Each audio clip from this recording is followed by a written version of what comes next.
नमस्कार दोस्तों, मैं सविता मिश्रा और आप देख रहे हैं चैनल आपका पैसा।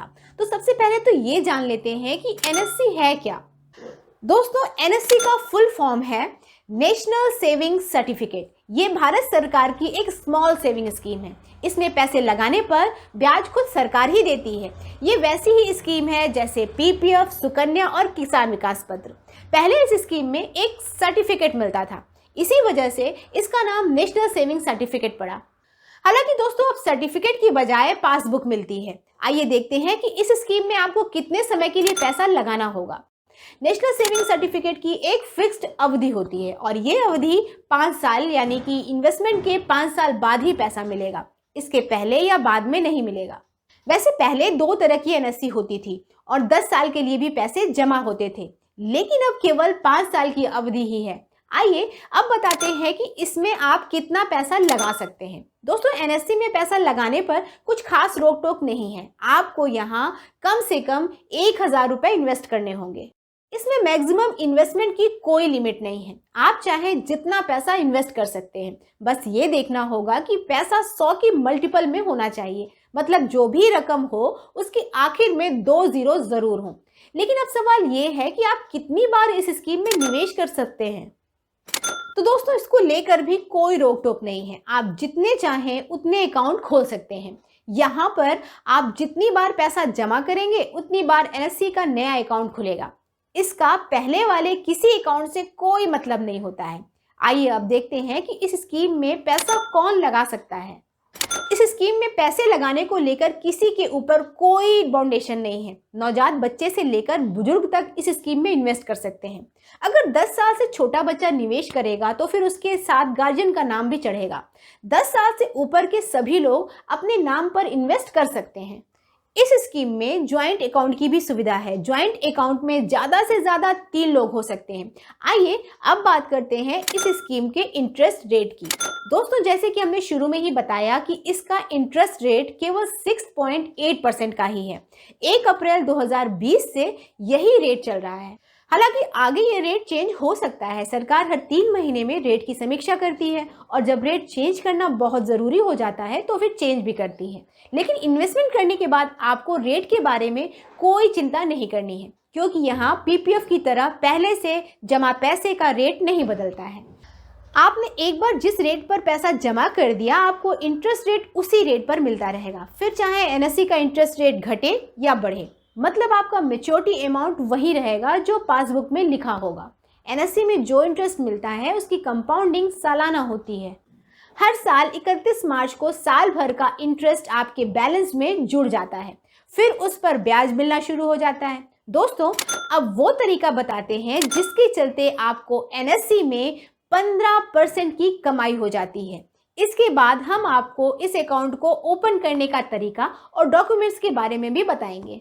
तो दोस्तों, 15% सालाना रिटर्न पाने के लिए आपको टैक्स डिडक्शन के रूल को अच्छी तरह से समझना होगा। दोस्तों, इनकम टैक्स एक्ट के सेक्शन 80C के मुताबिक कुछ खास जगहों पर इन्वेस्टमेंट करने से आपको टैक्स डिडक्शन का फायदा मिलता है और एनएससी भी ऐसा ही एक इन्वेस्टमेंट है।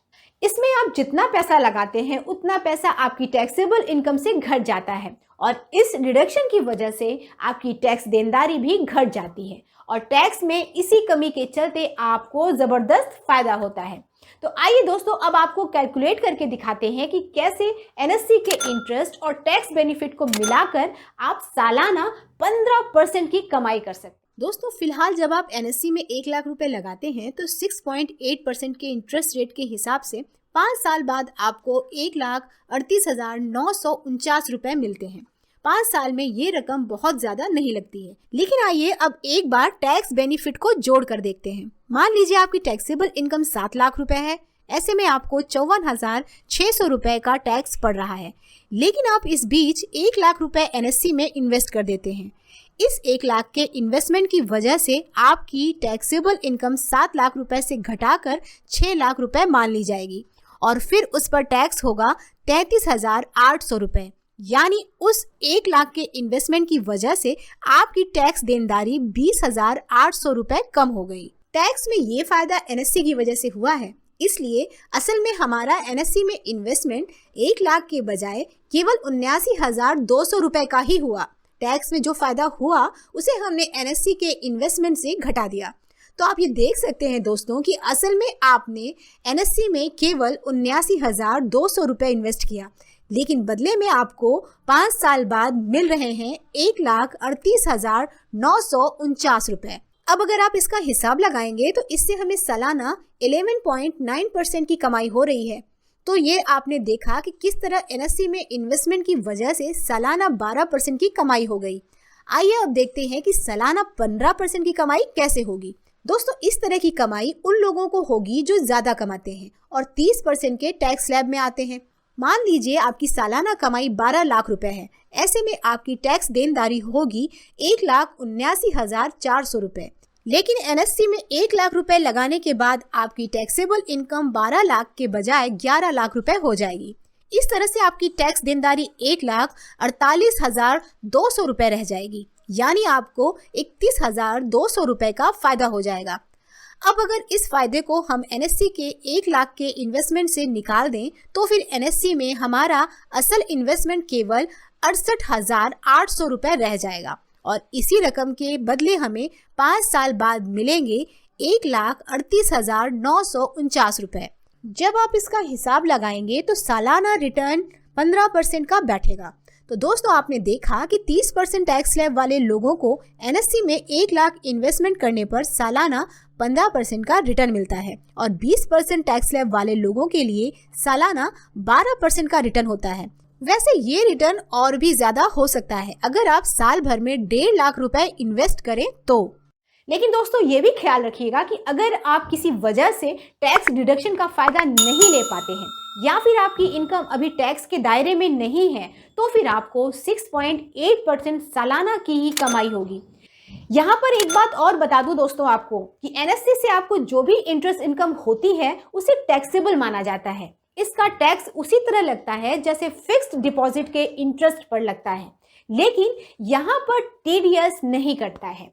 एनएससी का एक और बड़ा फायदा ये है कि आपको इसके बदले लोन की सुविधा मिल जाती है। बैंक और फाइनेंशियल इंस्टीट्यूशन एनएससी को गिरवी रखकर लोन की सुविधा देते हैं।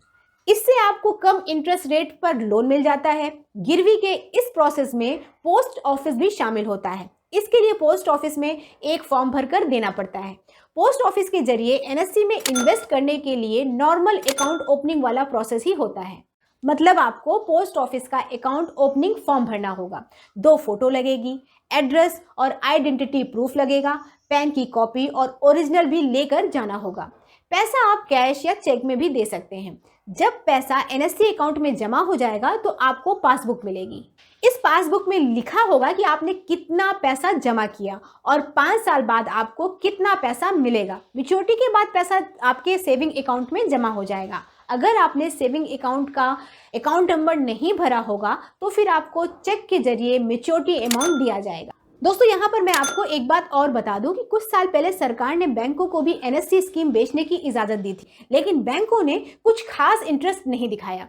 ज्यादातर बैंक कर्मचारियों को इसके बारे में पता भी नहीं था और हमारे बैंक ने तो बिल्कुल मना कर दिया। क्या आपने बैंक में एनएससी का अकाउंट खुलवाया है? अगर हाँ तो हमें कमेंट लिखकर जरूर बताएं। दरअसल बैंक की सर्विस पोस्ट ऑफिस से बेहतर होती है, इसलिए अगर वहां एनएससी हो जाती है तो अच्छा है। पोस्ट ऑफिस में स्कीम तो अच्छी है लेकिन वहां की सर्विस थोड़ा ढीली ढाली है। आपका एक्सपीरियंस कैसा रहा हमें कमेंट में जरूर बताएं। दोस्तों, एनएससी से मिलती जुलती पोस्ट ऑफिस की एक और स्कीम है जिसका नाम है किसान विकास पत्र। अक्सर लोग इसमें थोड़ा सा कंफ्यूज हो जाते हैं। आइए हम दोनों का फर्क समझते हैं। एनएससी में पैसा केवल 5 साल के लिए जमा होता है, जबकि केवीपी में ऐसी कोई बात नहीं है। यहाँ पैसा तभी मिलता है जब पैसा डबल हो जाता है। फिलहाल 10 साल 4 महीने में केवीपी का पैसा मिलता है। एनएससी में अभी इंटरेस्ट रेट 6.8% का है, जबकि केवीपी में 6.9% के हिसाब से इंटरेस्ट मिलता है। लेकिन एनएससी में आपको टैक्स बेनिफिट मिलता है, जबकि केवीपी में ऐसा नहीं है। आपने देखा है कि टैक्स बेनिफिट की वजह से एनएससी में हमारा रिटर्न कितना ज़्यादा हो जाता है। दोस्तों, एनएससी का पूरा डिटेल हमने डिस्क्रिप्शन में डाल दिया है, आपको वहां से कुछ और जानकारियां भी मिल सकती हैं, उसे ज़रूर पढ़ें। तो दोस्तों, हमें उम्मीद है कि हमारे इस वीडियो से आपको ज़रूर फ़ायदा हुआ होगा और आप इसे लाइक करके शेयर भी करेंगे। आगे ऐसे ही वीडियोज़ हम लाते रहेंगे। इसे देखने के लिए आप हमारे चैनल को सब्सक्राइब करना ना भूलें।